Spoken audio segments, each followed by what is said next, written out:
Welcome to Paired Adventures. This podcast is intended for listeners 18 and older.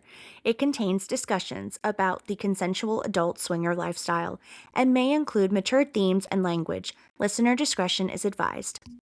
All opinions shared are personal and for entertainment and discussion purposes only.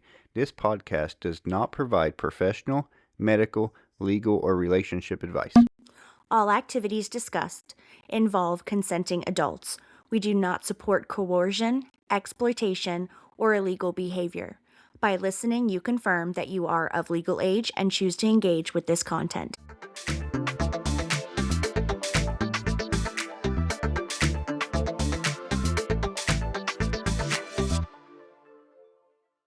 Hey there, sexy listeners, and welcome back to Paired Adventures. This is Veronica. And Phillip? Today, we're going to talk on this episode about common myths about the swing lifestyle. Yeah, I think these are going to be great questions that I'm going to ask you, let you take off with them, and then I'll add some input to them. All right, sounds great. Let's get rolling. These are all things that we've either heard someone say or we've read that these are kind of just out there, and this is what people think. Most of these we've heard ourselves from people that we know that know we're in the lifestyle, but they're not in it. Yep, our vanilla friends. Yeah. So the first thing is swingers don't love their partners. Well, that's definitely a myth, and I think that it's the exact opposite. I think that I am very much in love with Philip, and I think he could say the same for me. And if anything, I think that getting into the swinging lifestyle serves a purpose to help you experience desires and sexual needs that you might not be able to have in your relationship. So, in my opinion, I think that being willing to experience the lifestyle with your partner is actually a form of love. Yeah, I would say so. And I would say that most swingers are in a committed long-term relationship. We've met lots of people that have been in relationships for 10, 15, 20 years. Yeah, I mean, Philip and I can be a testament to that. We've been together for 16 years in a committed relationship, and we still swing. We have a very healthy sexual relationship between ourselves. And this is just something that we do that only enhances that, really. Yeah, I would agree. I think that if you go into it thinking that it's enhancing it and it's not replacing what you have, then you're on the right step. So, another thing that we've heard is swinging means that you guys have no rules. I can say that that's a myth based off of episode 3, where we talk about our boundaries and our limits. So, if anything, when you're in the swinging lifestyle, you actually have a lot of rules and you have boundaries and probably more rules than you would have in a typical marriage. Yeah, I would say so. I mean, they're a little different than a typical marriage. You're not really putting well, I guess kind of in a sense, you're still putting boundaries in place in a standard relationship, right? If you're monogamous, you're saying, okay, well, we're going to be monogamous together, and our boundary is that you can't look at other people, or Right? you can't talk to someone of the opposite sex. So married couples have rules, and married swinging couples, or just swinging couples in general, have rules and boundaries. And we did talk about our boundaries when we first started, but I don't think we've really updated anyone on what our current boundaries are. So, just to give some examples, one of our boundaries is when we're chatting with another couple, we do it in a four-way conversation. Yes. No one chats outside of a group. So that helps with jealousy and it eliminates any confusion. Everyone's on the same page. He's not in a chat with another woman talking about whatever they would be talking about. And that's more like in the dark. So it takes away me wondering, what are you guys talking about? And then he's having to relay what they're talking about and explain everything. And vice versa. If I was in a chat with another man or even another woman, because I'm bisexual, so it can go either way, instead of him constantly saying, hey, what are you guys talking about? We talk in a group where we all talk together, and then there is no back and forth like, hey, what are you guys talking about? Nothing is private. Nothing is said where you're like, maybe I shouldn't have said that. And if it was something that you're like, maybe I shouldn't have said that, he sees it right away, and vice versa. And then we can stop and talk about it and say, hey, I wasn't really that comfortable with what you said. Yeah. And I would say another one, just for example, is our safe sex policy. That's a very strong boundary for us. We talked about our very first swinging experience, how we jumped into that and we did not have a conversation about safe sex. Yeah, that's true. Our first experience, we didn't use any protection. Now it's one of our hard boundaries where we will not play if there's no protection involved. Regardless of the fact that I'm on birth control, Philip's had a vasectomy, it doesn't matter. There's other things that we need to protect ourselves from. Yeah. So those are just a couple of our boundaries.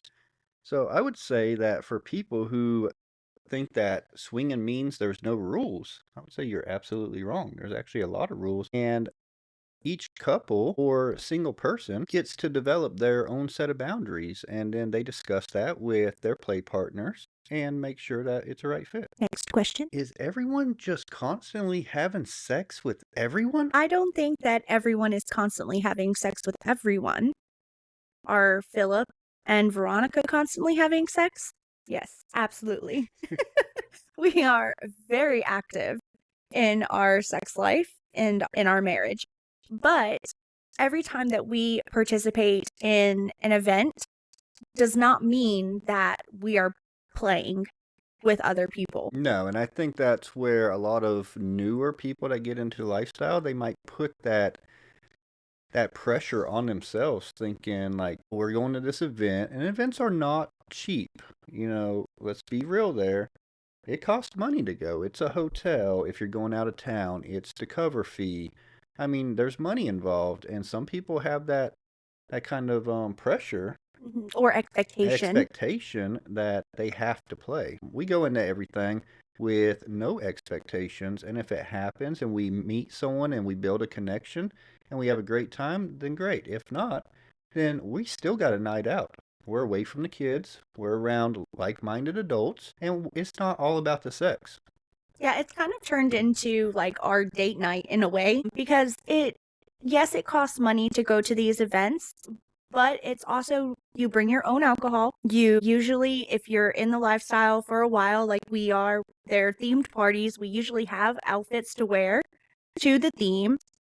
So you're not out spending money on drinks, which are uppriced because you're at a bar. You're socializing. There are plenty of weekends that we go to lifestyle events and we don't hook up with other people. We simply have a good time. We socialize, we hang out in the hot tub. If it's summertime, we'll be in a pool. And it's just a good night out. And we don't put pressure on ourselves to meet somebody and, go into it saying we absolutely have to have sex with someone because we paid whatever we paid to get here. No, we're going out for the fact that we're spending time intimately together and we're mingling. We're making friends, we're making connections, talking to people. There's no pressure. Are some people going out with the expectation that they're going to sleep with someone? Probably. And do they? Maybe. But there's a lot of people that don't either. There's a lot of people that go to the events that we go to that just go for the social aspect. Yeah. We've seen the same people at different places, and I've never seen them play in 4 years. That's true. Yeah, I mean, it's not all about the sex. So this one kind of irritates me when I hear it. And I've actually heard this from people in my circle, and I know you've heard it too. Swingers are just cheaters. Yeah, that one's a hard one, because from the outside looking in, being in a monogamous relationship where you believe that when you get married, you're only supposed to be with that person sexually for the rest of your life. I just don't believe that. Yes, I believe that you are supposed to give that person your entire heart and soul and love them and everything like that. But sex wasn't intended to be a love-driven thing. I mean, if you go back and without putting religion into anything, but even looking at other species, the entire purpose of sex is to procreate. And there's no way that if the world ended and there were only a handful of people left, that Philip or I could repopulate the earth. No, we couldn't. It's just, I mean, you look at the dynamic of the way that women and men are created. Women can have children up until 45, Some later than that, but yeah, I would say. and then you have men who can create a baby all the way up until Oh they're my goodness. dying on their deathbed. Yeah. I mean, it's just men were made to sow their seed. And so we weren't created to be with one woman or one man.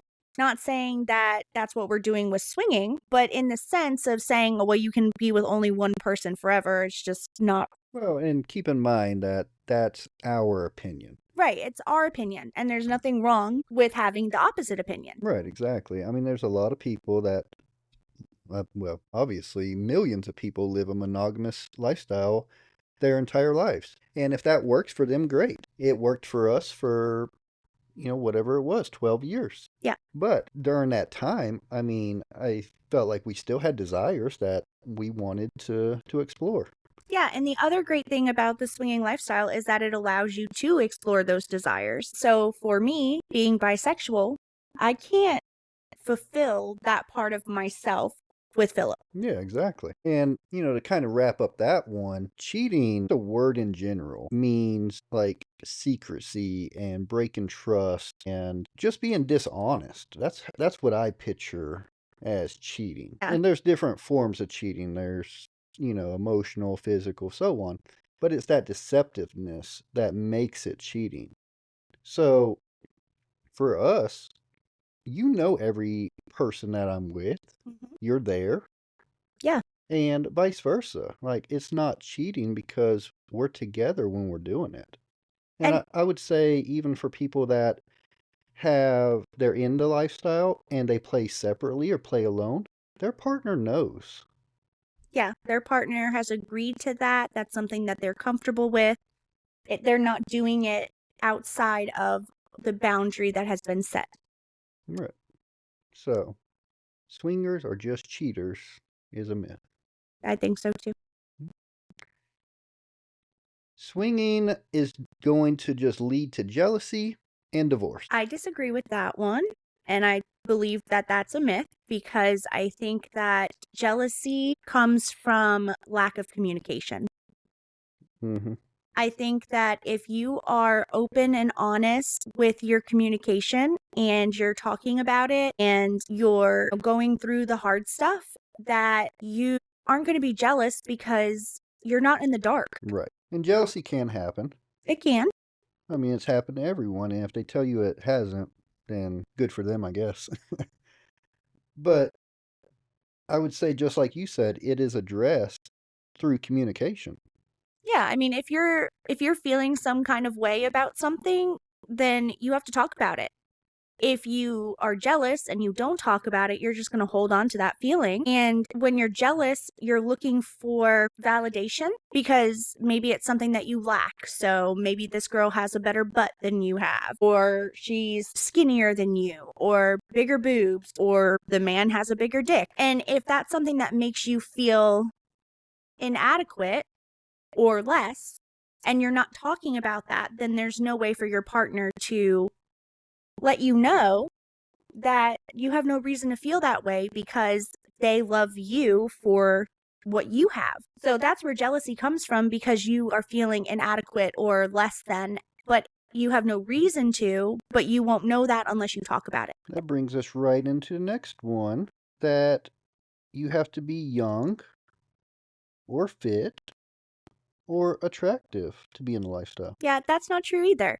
I think that everyone has their preferences and their type, but we've seen people in the lifestyle as young as 19 all the way up to, I mean, gosh, the oldest probably in their 60s, 70s. 60s, 70s, there are all ages, all body types, all backgrounds, all walks of life.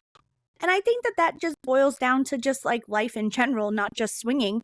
I think that, there are people and you have preferences. I mean, some people like thicker girls. Some people like Barbie dolls that are, really small. And some people like big boobs. Some people like big butts. Some people like different ethnicities and cultures and things like that. And to each their own. So you don't have to be anything but who you are. Really, I think that the sexiest thing that Philip thinks you can have is confidence. It's not all about the way that you look. It's about how you carry yourself and how Mhm. you feel in your own skin.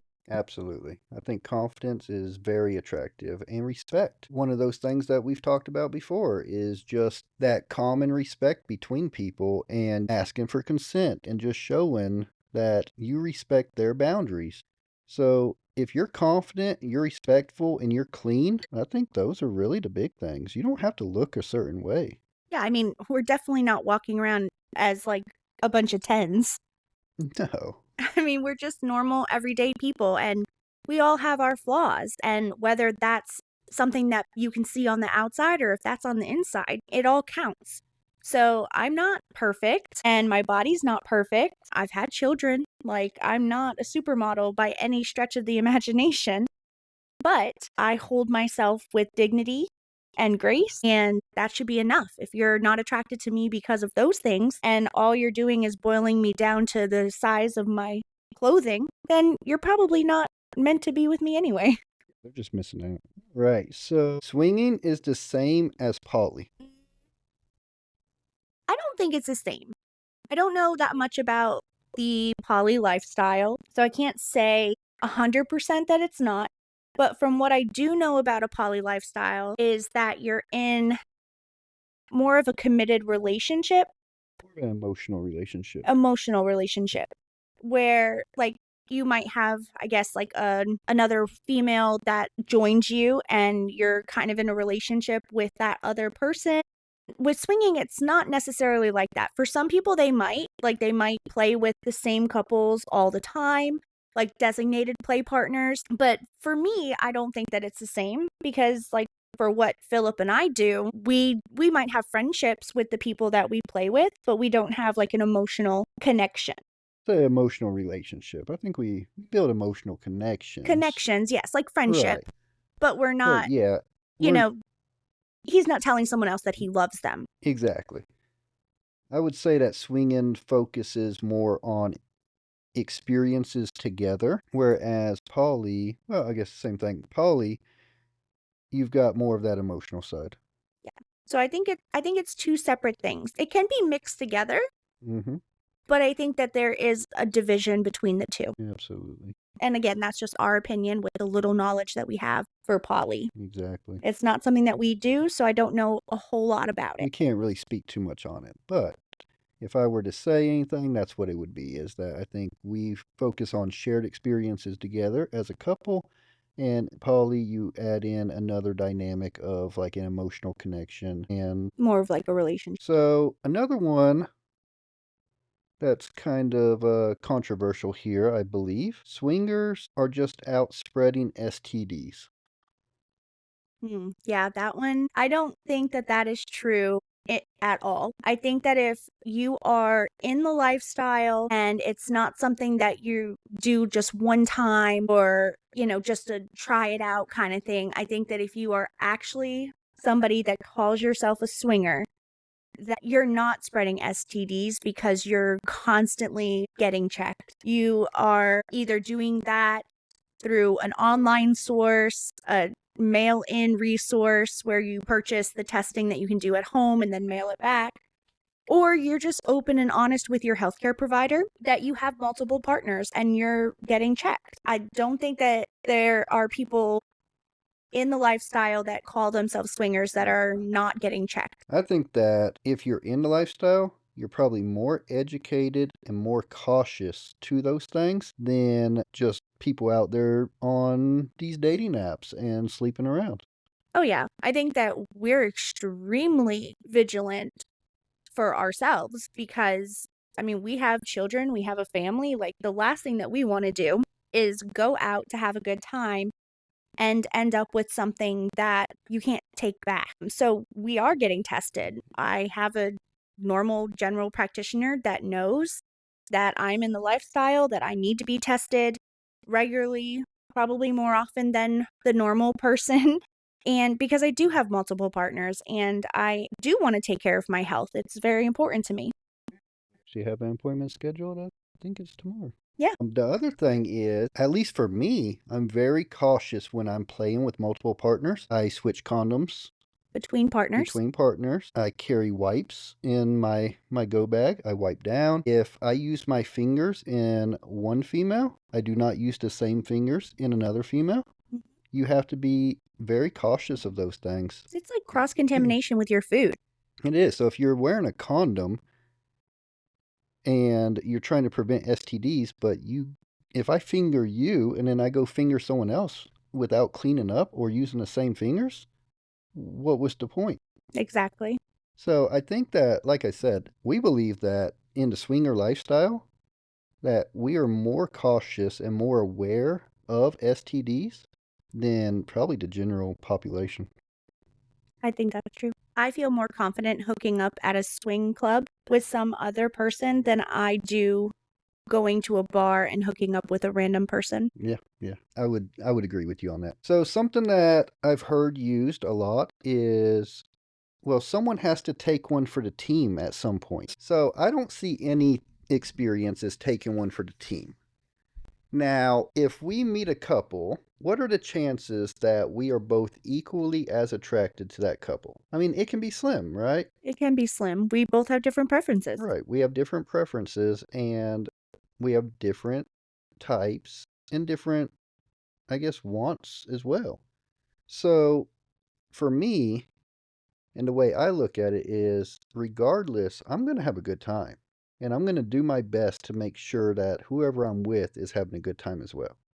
So I might not be their exact type, but I hope that the experience they have kind of negates that. And it's not really taking one for the team. Yeah, and there is the whole like, you can say no.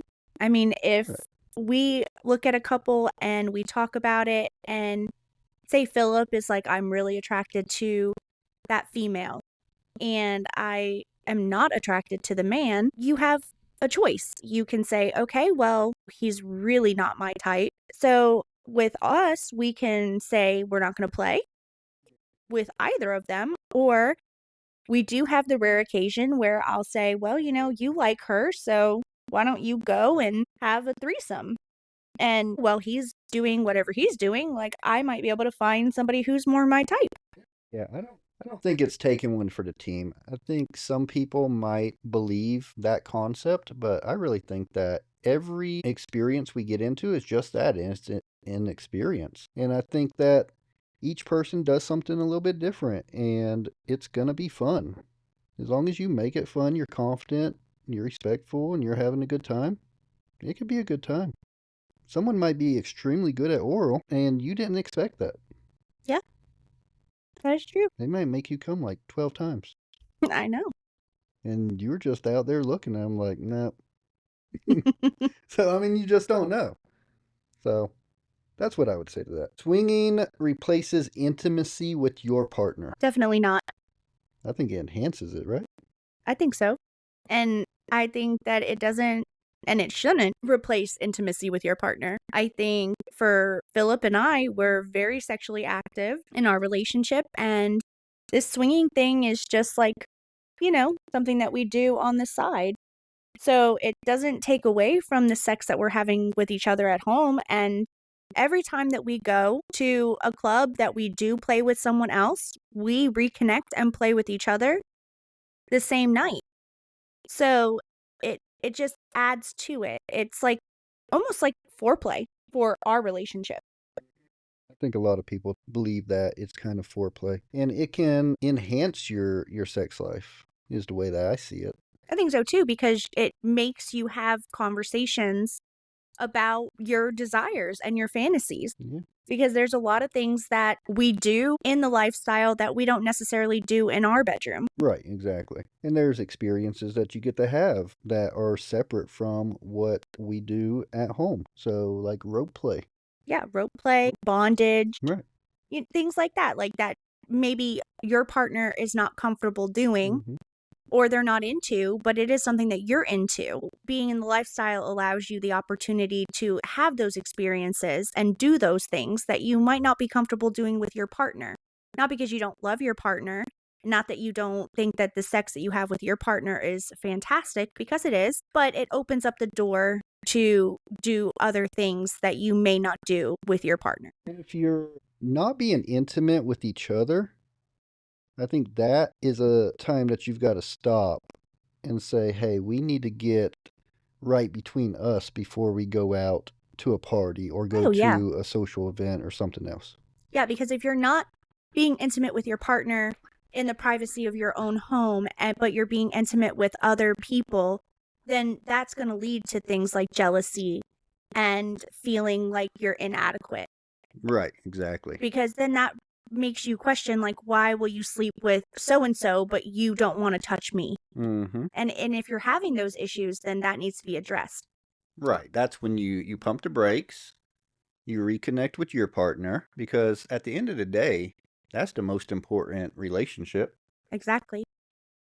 Yeah, and then that leads into the question of people only swing because they have a bad marriage. Mm, that is another one. Yeah. And that's not true either, because swinging isn't going to fix your relationship if it's broken. It is not. Just like a baby's not going to fix your relationship if it's broken.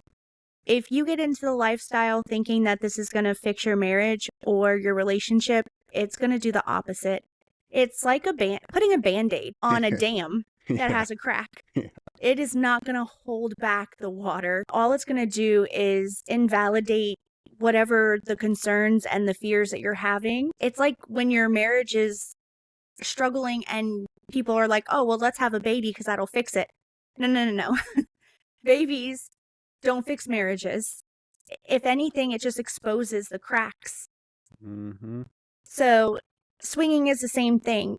If you think that there's a crack somewhere, you're going to get a canyon. So swinging is not a band-aid. It doesn't fix marriages. Swinging helps with aspects of communication. It helps with aspects of trust, building foundation. But no, most people do not get into swinging because they have a bad marriage. And they shouldn't. I don't think they should either. Like you said, that's problems waiting to happen. I mean, could you imagine if you're having a fight every day of the week, or you're in one of those relationships where you can't even communicate with your own partner, and you're trying to go out into the world and do that with other people, Yeah, no.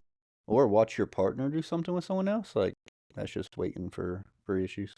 Yeah. Plus, that's just drama that's going to happen Yeah. at the lifestyle club. We've And seen some drama, we've seen some fights. we have. And I think that if you are on the rocks with your partner and you are considering this, I think that you guys should consider marriage counseling and get yourselves right first.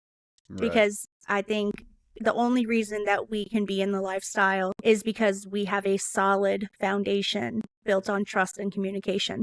I would agree. So the last one we kind of already touched on a little bit, but this is one that I think we should just end the chat on today.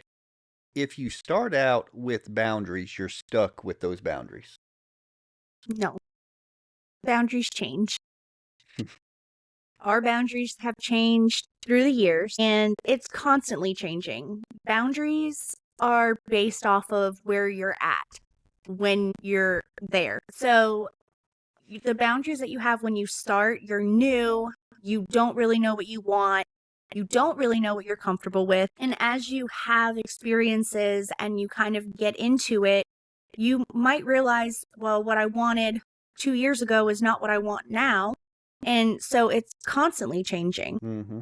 Your desires change. You figure out, okay, well, I do like this, but I thought I might like that, but I don't like that. So now we need to reevaluate. So that goes back to communicating. So you have to communicate and say, okay, for example, when we first started doing this, Philip didn't kiss on the mouth. That was his rule. That was his boundary. And he doesn't have that rule anymore. So that's a story. So his boundary was that he wasn't kissing on the mouth. And if you listen to our last episode about boundaries, then you know that we did talk about that. And he had made that rule because he felt that that was like an intimate thing. And I thought that was very sweet and kind of romantic. We went out one night with some friends, and it was just a normal night out. It wasn't a lifestyle event. And these were friends of ours that were actually lesbians. One of them was bi, and we were drinking and things got heated. And the girl knew our boundaries. She wasn't a very good friend, so we're not friends with them anymore. But she, I guess, wanted to see how far she could push the boundary. So I turned around,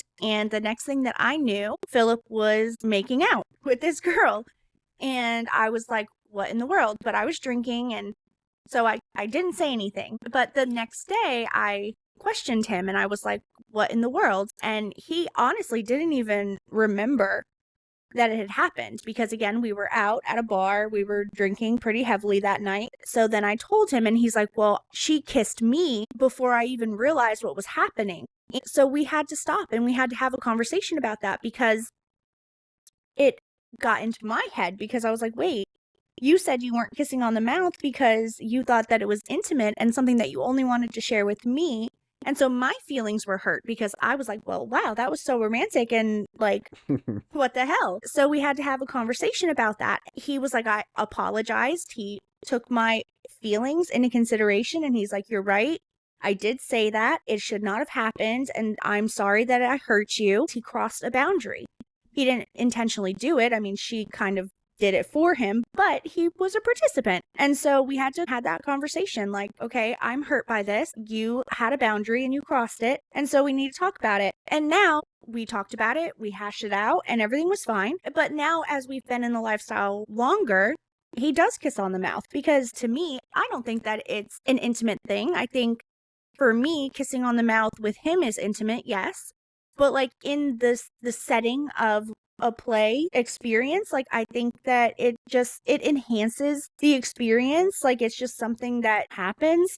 And so I don't look at it that way anymore. The only reason I looked at it then that way was because he put that thought into my head. Right. So And that's truly how I felt at that time. Time has gone on. Like you said, kissing between you and I is an intimate act. But when we're out with someone else, it's just part of it. I mean, intensifies it. It kind of enhances the experience. And I believe that a lot of people enjoy kissing. I know I do. Yeah. So boundaries can change. Whatever you start with does not mean you are set into that. If you start as a parallel play couple and that's your boundary, like you're not going to do full swap, you're not going to do soft swap, you just want to be in the same room with someone, you can change that at any point. You could start out like we did, feet first into full swap, and then you can change that down the road and say, you know what? We're not doing that anymore. Yeah, and your rules can change on a partner to partner basis. I mean, you might play with someone, I know this is totally left field, but say you meet a couple and you go in for a kiss and realize this person hasn't brushed their teeth in 3 weeks. You might not want to kiss them on the mouth. I mean, that's true. You might not want their mouth anywhere, but I mean, it could be on a base to base kind of thing. Yeah, absolutely. I think boundaries can change. As long as you're communicating with your partner and your play partners, don't change boundaries mid-act. I can tell you that. You have to have communication. You cannot be in an orgy room and say, you know what? No condoms tonight. Yeah, no. That's not going to work. If you do, Philip and Veronica are leaving. Yeah, absolutely. That actually goes into a quick little story. We'll go on a tangent for a minute here. So, big thing that we've talked about, and we'll continue to talk about as we do this, is consent. And we were in a playroom one time. Yeah, you remember. We were in a playroom, and it was an open door playroom. So we were allowing people to come in, which means that you are welcome to come in and get as close as you want, but you do not touch without asking. Mm-hmm. So Veronica was bent over in doggy. She had her ass kind of at the edge of the bed. Yep. Perfect view for everyone, by the way. I mean, beautiful peach. Anyways.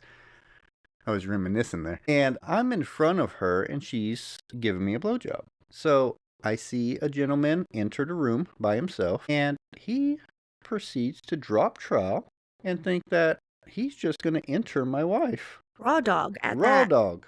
And I'm like, whoa, buddy, you better take a step back. So I stopped him, and I said, first of all, you're going to ask for consent. And second of all, we wear protection. Mm-hmm. So we stopped that.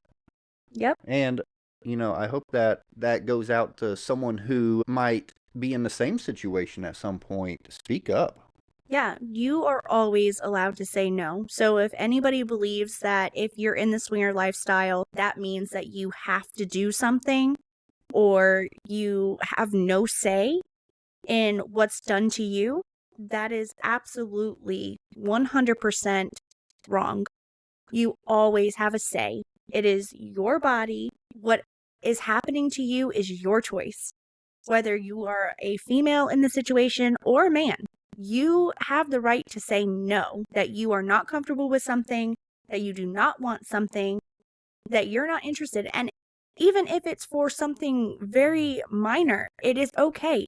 If you're not comfortable with it, you are not comfortable. And the answer is no. And no always means no.